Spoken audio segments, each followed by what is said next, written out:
चंदना पारोड़ी देवो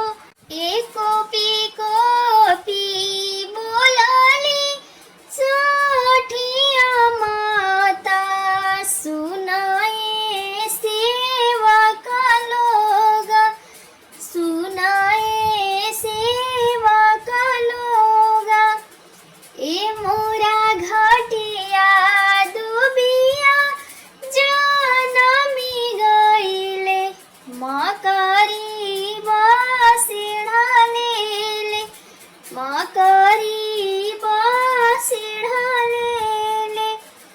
ए हाथा जोड़ी बोलाले धीरेंद्र देवा सुनिए छठिया माता सुनिए छठिया माता ए रौरा घाटे दुबिया चिलाई देवो माँ करी उजारी देवो माँ करी उजारी देवो चंदना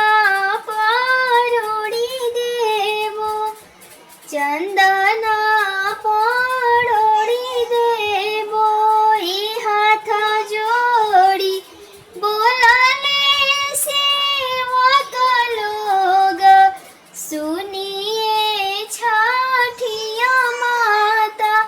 सुनिए छठिया माता ए रौरा घाटे दुबिया छिलाई देवो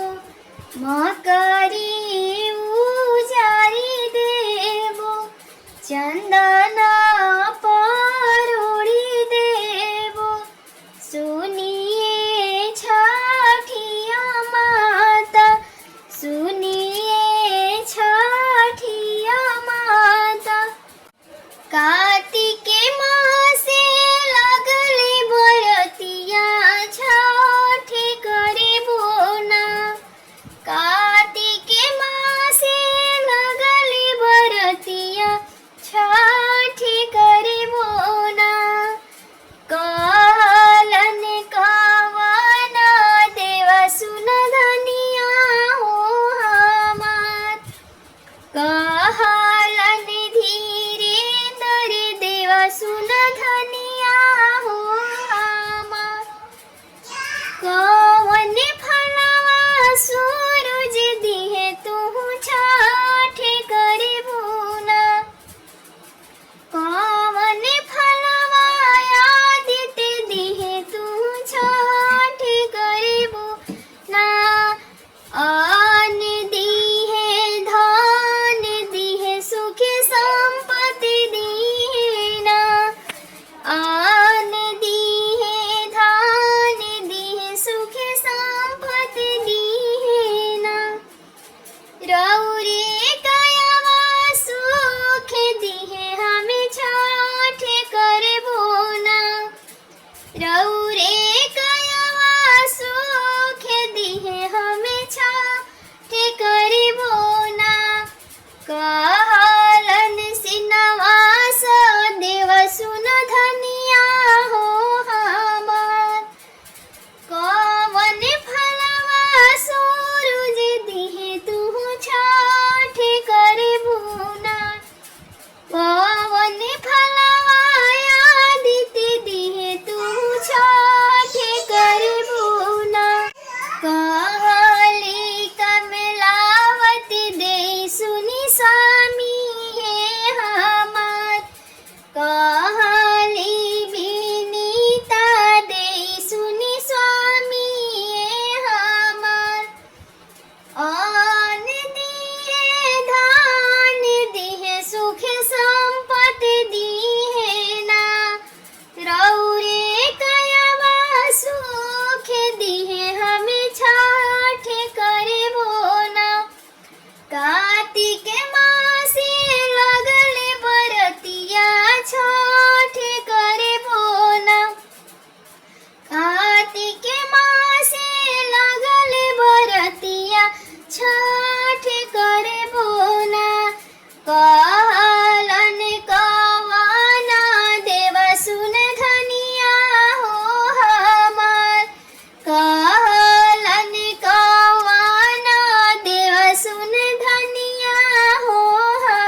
चलाली कावन देने हाय हाथे लेली लोटावा से डोर हाथे लेली लोटावा से डोर अचरा धैले रोलिया भावेटी माई हमू चलबे साथ माई हमू चलबे साथ चलाली मिनीता देने हाय हाथे लोटावा से डोर हाथे लोटावा से डोर अचरा धई